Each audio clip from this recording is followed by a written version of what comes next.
guys, Tracy Pelfrey here. Let's get to it. They didn't like the way Moses was leading things, and they didn't like the things that Moses said.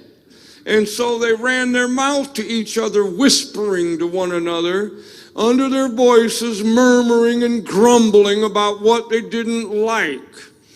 How is it that Christians today think they can do the same thing, and because they consider themselves also the anointed of God? This man is filled with nothing but contempt and disdain.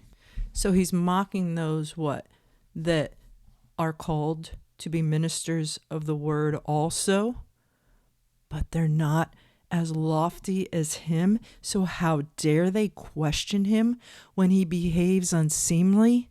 How dare they? How dare they? We're going to find out who they are, and we are going to expose them. Come on, my little followers. Rout out the ones who are talking about me. Go find them and bring them to me. That they can just trash the preacher and have bitter, hard feelings against him. How dare you? How dare you not take however I treat you, however I lie about you, however I spread gossip about you, however I come in and spend a whole service preaching just to you, you better just take it. You take it. You do it because I said so. That's why. Because I'm a man of God, because I said so. That's why. There's no proof. You don't need proof. You just need my word. Because see, look, I tell you stuff from the Bible. I start out every service with it before I lay into you. And be right with God. They love their neighbor, but not their pastor. This is from the same few services where Kekel was whining about how no one takes care of him, how being a pastor, it's a thankless job.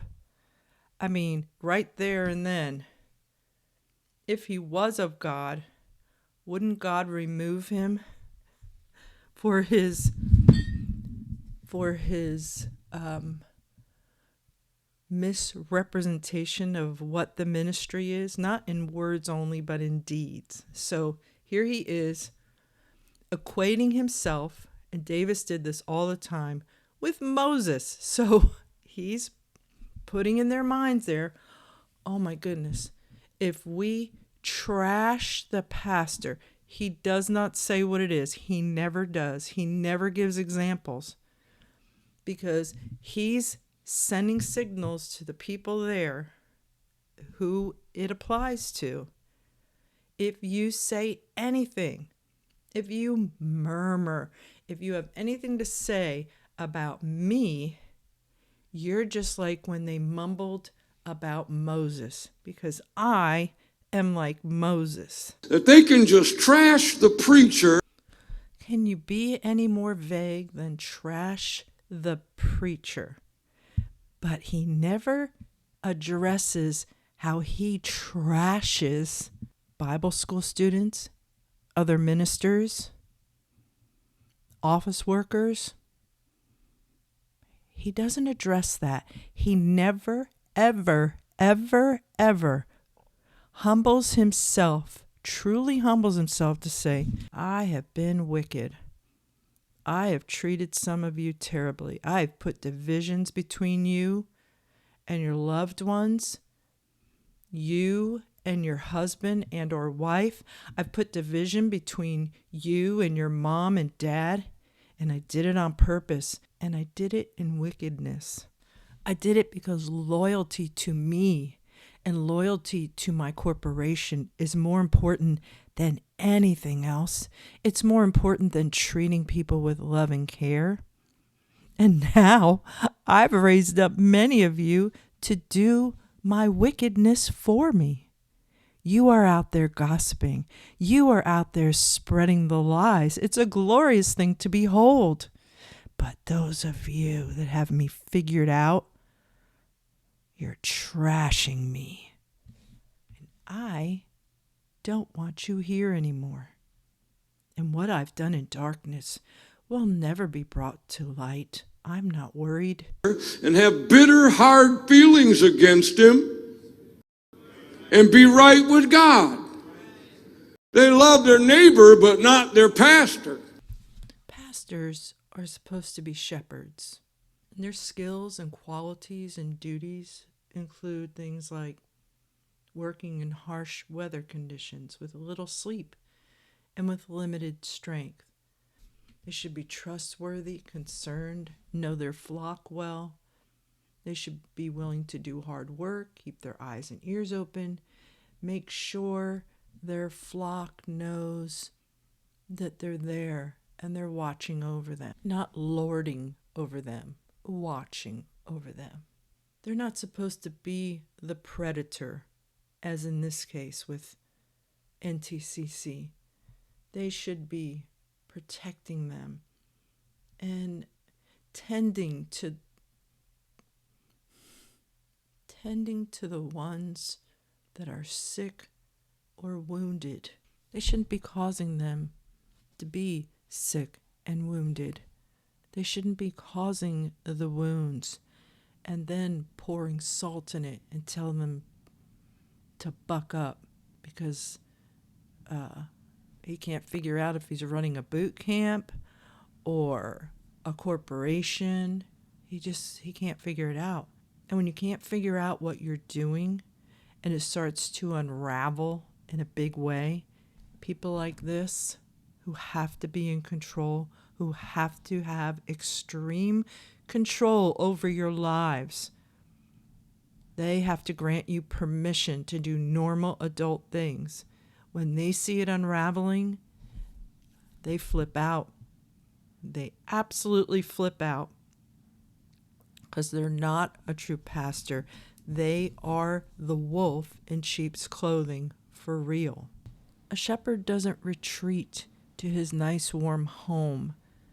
He's there among the flock through all kinds of weather, through good and bad conditions, encouraging, uplifting, guiding safely, just nudging, not shoving them, not pushing them like a bully, and then when they're on the ground, giving them a kick, maybe in a way so that no one else sees, just a real quick jab. There's no reason for them to feel like they have to flee from you unless you're goading them with like a pitchfork, just constantly jabbing, constantly telling them they're not right, they're not doing right, you're not helping me, doesn't help them.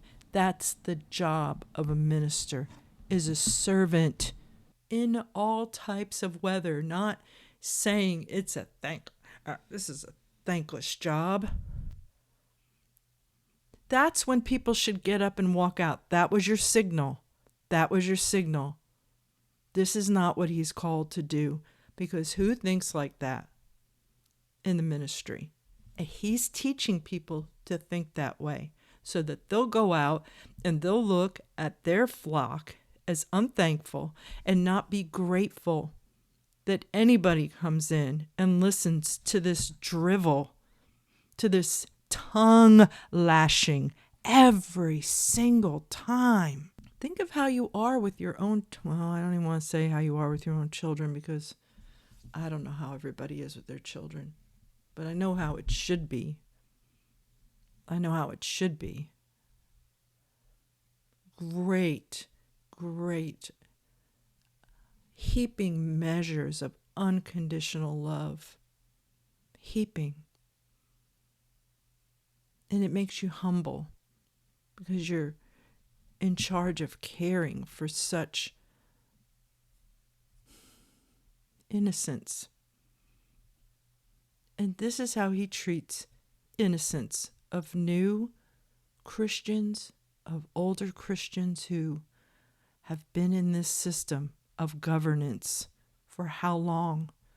And they become bitter and hard-hearted, and they don't have the time. They're not allowed to have the time to stop and look at themselves and evaluate, what have I done? My hands are dirty. I'm guilty of causing a problem for precious souls who did nothing wrong. They can't try to wash themselves free of it. You have to make it right. No matter what this guy does, I am asking you to separate yourself from this as soon as you can. It's not going anyplace good at all. Young people are being groomed to be little Tanyas and little Mikes. When will you stop and see it? Please. He is not Moses. And we're going to talk about another service too. I'm going to tell you right now, though, he's not Elijah either. Not at all.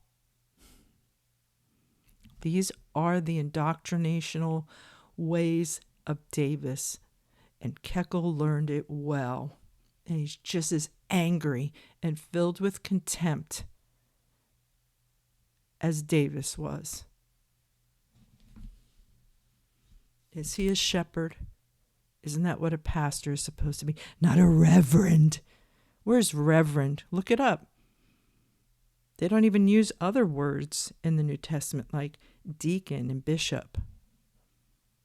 They use reverend. They go dug it out of a little obscure place in the Old Testament because they love the Old Testament. They love angry God. They love fighting and enemies and swords drawn. They love it. When will the madness stop? If you're going to gather together and murmur, let it be to leave this place, to find yourself again, okay?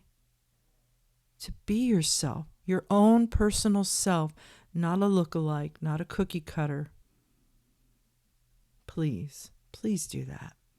There's more to come, but not tonight. See you guys tomorrow.